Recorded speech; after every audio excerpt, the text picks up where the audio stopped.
Então, ó, eixo do tratamento, né? Emoção, sensação corporal, distorção cognitiva, interpessoal. Essas são as transferências que acontecem no setting terapêutico, né? Essa voz do pai e da mãe que volta para o setting terapêutico. A parte comportamental, né? As estratégias e respostas de enfrentamento. Tudo isso conectado com memórias da infância, tá bom? Não deixa as memórias de lado, não.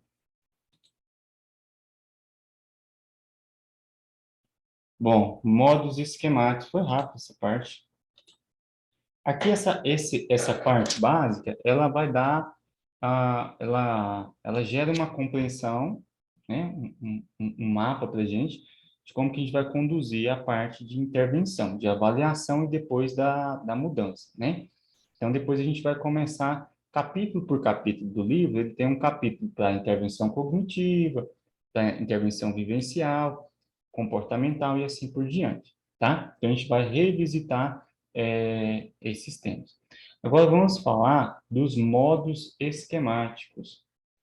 Achei que não ia dar tempo de entrar hoje, mas vai dar tempo. Esse conceito de modo, ele é um conceito posterior da terapia do Jung, ele desenvolveu ele um pouquinho mais à frente. Esse livro, esse livro aqui, que foi o primeiro trabalho dele, assim, estruturado, ah, me parece que ele ainda não trabalhava com modos, e nesse último dele, Terapia do Esquema, a teoria de modos está totalmente estruturada. E ela foi uma resposta a pacientes com transtorno de personalidade borderline. Ah, essa resposta, deixa eu só verificar uma questão aqui, peraí, no sistema. Tá.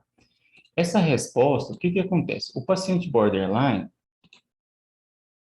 ele quando ia responder aquele inventário dos esquemas, ele pontuava dimensões demais, pontuava lá mais de 10 dimensões de esquema, mais de 10 esquemas. Então, seria inviável para o terapeuta trabalhar essa quantidade gigantesca de esquema. Então, a terapia do esquema, quando ele se defrontou com pacientes borderline, ela não funcionava muito bem. Porque aqui a gente identifica um esquema, eu identifico, por exemplo, 3 esquemas. Aí eu vou ver qual que teve uma pontuação maior, qual que é mais central, e vou trabalhar aquele que é mais central, né? Mas e se o seu cliente pontua lá 10, 12, 14, 15 esquemas? Como que você vai trabalhar essa quantidade grande de esquemas? Aí não é viável, porque cada esquema eu tenho um tipo de intervenção. Para lidar com isso, ele criou o conceito de modos esquemáticos, né, que é o que a gente vai entrar agora. Os modos de operação dos esquemas são os estados emocionais e respostas de enfrentamento, adaptativos e desadaptativos, que vivenciamos a cada momento. Aqui entra, Fernando, o que eu disse, assim, que no modo eu tenho a parte adaptativa e a parte desadaptativa. E ele é o quê? São as operações do esquema. Nas operações do esquema, eu não vi que tem operações que perpetuam e operações que curam. As que perpetuam são desadaptativas e as que trabalham para a cura do esquema são adaptativas. Um esquema, ele contém todos esses estados emocionais, né? Ele contém os esquemas, os estados emocionais associados aos esquemas e as respostas de enfrentamento. Eu apliquei lá o inventário, pontuei aquele tanto de esquema, descobri o estilo de enfrentamento. Como eu não vou conseguir trabalhar com eles individualizados, eu trabalho com essa cesta comum, com esse conjunto comum, que é o modo que representa aquele tema, né? Então, quando eu trabalho com um modo específico, eu estou trabalhando com esquemas relacionados, reações emocionais ali e os estilos de enfrentamento. Estou trabalhando com tudo junto, sem fazer essa diferenciação minuciosa. Segunda definição que está no livro também. Um modo é um conjunto de esquema ou operações de esquemas adaptativos ou desadaptativos que estão ativados no indivíduo em um dado momento. O conceito de modo, ele é um conceito situacional. Então, o que está ativo naquele momento? Né? Qual que é o esquema? Só que imagine que ele tem vários esquemas. Então, o sujeito, naquele momento, se comporta como o paciente borderline. Ele é uma criança vulnerável, sensível à crítica. Então, o modo, naquele momento, é o modo de uma criança vulnerável. E aí, numa criança vulnerável, quais são os esquemas que são mais pertinentes? Abandono, privação emocional, vulnerabilidade ao dano, os estilos de enfrentamento, subjugação, reação aflitiva. Eu condenso tudo isso aqui no modo que eu chamo de criança vulnerável. Então, ao invés de trabalhar minuciosamente com um tema, eu trabalho com um modo de forma, né, geral. Aí, quando eu trabalho assim, eu vou lá fazer a reparação nessa criança vulnerável, nessa criança que se sente abandonada, eu estou cuidando tanto dos esquemas, dos estilos de enfrentamento e desse conteúdo afetivo associado. E aí? Tranquilo?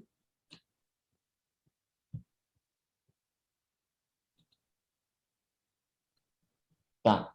Então, vamos conversando sobre modo e a gente vai tirando dúvidas que for surgindo, tá? Algumas teorias,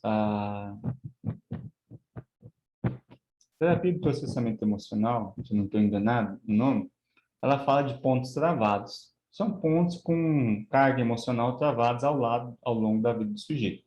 Que o Jung fala de botões emocionais, que basicamente são pontos travados ao longo da vida do sujeito com uma carga emocional, né? Então, frequentemente, nossos modos de esquema são ativados por situações de vida às quais somos supersensíveis, nossos botões emocionais. São os gatilhos, né?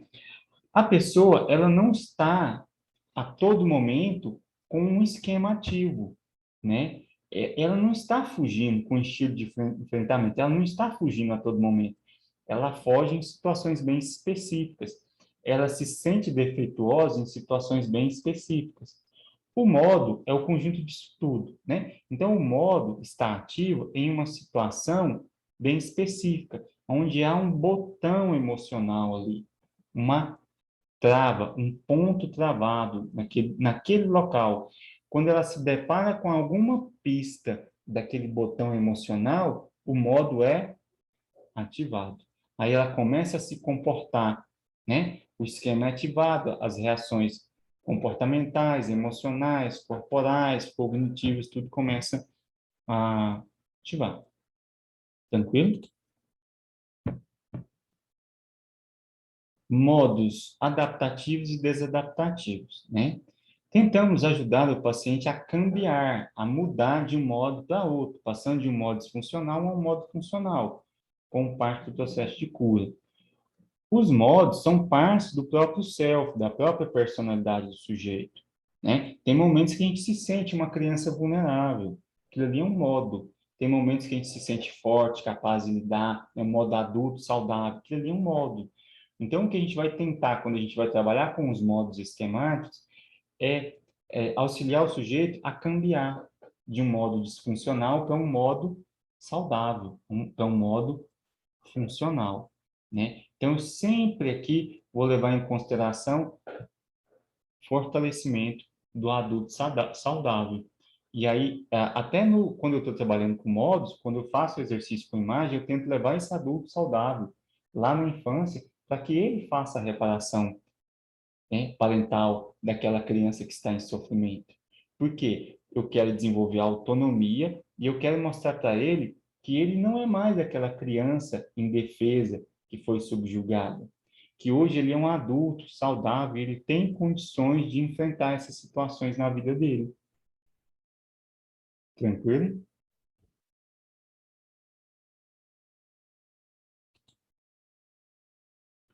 Modos de esquemas. De, em qualquer momento, alguns de nossos esquemas ou operações de esquemas, né, que incluem as respostas de enfrentamento, estão inativos ou latentes. Então, eu continuo tendo os esquemas, eu continuo tendo aqueles estilos de enfrentamento, só que eles estão latentes, eles não estão ativos naquele momento, né? O estado predominante em nosso humor e em nosso comportamento naquele momento chamamos de modo de esquema. Esse estado emocional predominante, né? E aí, quando eu falo de estilos de enfrentamento, não estou falando de comportamento. Então, eu pego o estado de humor com aquele padrão de comportamento, esse conjunto é o que a gente chama de modo. E ele pode estar ativo ou não naquele momento. Cambiar entre modos. Todos cambiamos de um modo a outro ao longo do tempo. Um modo, portanto, responde a seguinte pergunta: neste momento, que conjunto de esquemas ou operações de esquema o paciente está?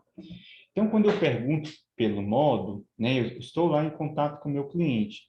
Quando eu tento fazer uma leitura de modos esquemáticos, assim, qual que é o modo que esse paciente está nesse momento? O que eu estou perguntando é quais são os esquemas que estão ativos, qual que é o estilo de enfrentamento que está ativo naquele momento, né? Qual que é o estado de humor que ele está naquele momento? É isso que eu estou perguntando.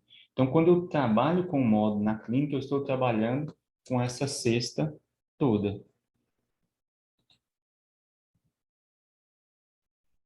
Modos como estados dissociativos. Quem é do grupo do DCM, a gente passou recentemente pelos transtornos dissociativos. A gente viu a amnésia dissociativa, nós vimos também TDI, né, transtorno dissociativo de identidade. Quando o Jung fala de modos dissociativos, ele está falando de dissociação naquele sentido, né, de uma dissociação no próprio self, de uma cisão no próprio self. Isso é uma teoria que ela caminha junto com os transtornos de personalidade. Então, como que eu vou entender um transtorno de personalidade borderline, que o sujeito oscila tanto de um estado de humor para outro, ou de um quadro de personalidades múltiplas, como modos dissociados? Um modo de esquema disfuncional é uma faceta do self, com esquemas ou operações de esquemas específicos que não foi totalmente integrada à outra faceta. No desenvolvimento, o Carl Rogers fala disso no capítulo do livro dele, que é aquele terapia centrada do cliente, que ele vai falar assim, que o sujeito, quando ele entra em contato com o mundo, ele entra em contato com a experiência bruta, e aí ele, ao mesmo tempo, ele tem as figuras de referência ali, né? E ele introjeta dessas figuras, dos cuidadores, né? Uma leitura do mundo. Só que quando ele introduz, ele introjeta ali essa leitura, ele, muitas vezes, essa leitura que não é dele, que ele trouxe de fora, né? Trouxe de outra pessoa, ela não dá conta de toda a experiência dele, e ela acaba deixando uma parte da experiência de fora. Por exemplo, o sujeito tem, desde a infância, impulsos homossexuais muito fortes, mas ele introjeta um padrão de família religiosa, de uma tradição, né, muito ligada à religião, aquela família, aquele núcleo de família tradicional. Quando ele introjeta isso aqui, ele dá conta da realidade. Só que essa leitura, ela deixa de fora uma parte dele, da experiência dele, que é muito importante, que são os impulsos sexuais dele, né? Então, o modo é basicamente isso. Alguns modos, eles estão muito disponíveis. Por quê? Porque o sujeito tem uma consciência muito clara dele. Alguns modos estão mais dissociados, como aqui nesse exemplo, né? Digamos lá, esse impulso sexual, que ele não foi aceito desde aquele momento da infância.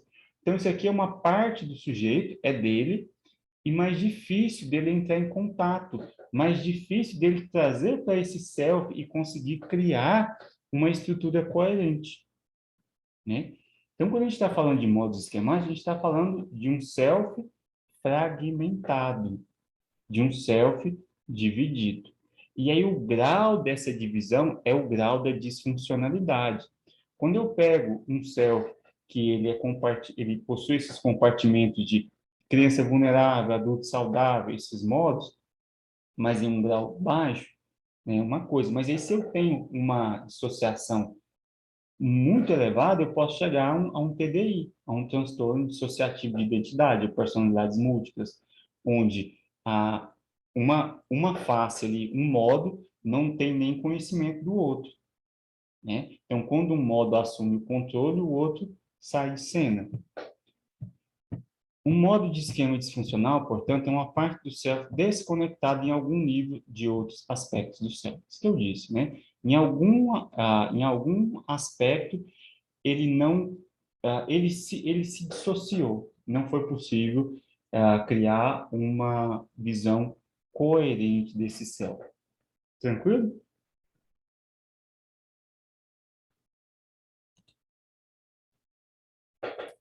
E aí eu vou pensar, então, nesse espectro, né?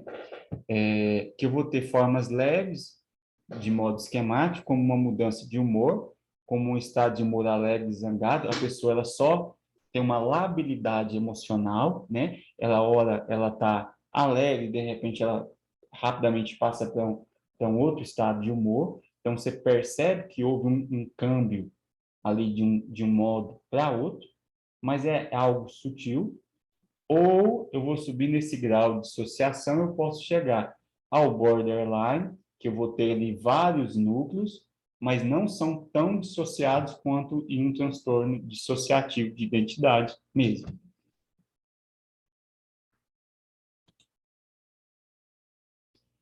E aí eu vou ter, a gente vê esse tanto de esquema, né? E aí o Young vem e cria mais tanto de modos. Eu tenho 10 modos de esquema. Esses modos, eles são divididos em 4 categorias, né? A gente não tinha lá os domínios, 5 domínios de esquema. Aqui eu tenho 4 categorias de modos. Eu tenho o modo criança, criança vulnerável, criança abandonada, criança birrenta. Eu tenho o modo de enfrentamento disfuncional, que está ligado mais ao estilo de enfrentamento. Eu tenho um modo pais disfuncionais, que é aquela voz do pai e da mãe que é acionada naquele momento. E eu tenho um modo adulto saudável. Essas aqui são as categorias, né? Dentro dessas 4 categorias, eu tenho 10 modos de esquema. Quando eu vou trabalhar com modos, eu vou trabalhar com esses modos que vão estar nessa categoria. Eu vou acessar o modo criança, eu vou acessar o modo de enfrentamento, que é trabalhar os estilos de enfrentamento. Eu quero enfrentar essa voz do pai e da mãe que está ativa naquele momento.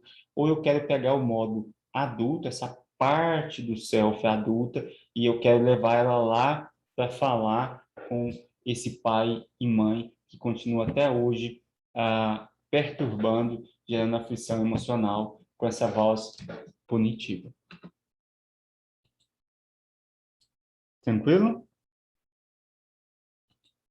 Gente, vocês estão muito caladinhos e está passando teoria, hein? Acho que eu vou encerrar por aqui para não ficar muita coisa, e aí semana que vem a gente continua falando de modos, fecha essa parte de modos, tá? Fechando essa parte de modos, a gente já entra na parte de intervenção. Parte teórica a gente fechou, e aí agora a gente vai ver como que isso conecta a, com a parte real, né? De ter o cliente ali na sua frente. O que que você vai fazer, como que você vai fazer, o que que você trabalha primeiro, qual que é o momento que eu trabalho com o modo, qual que é o momento que eu vou focar no esquema, e assim por diante, tá bom?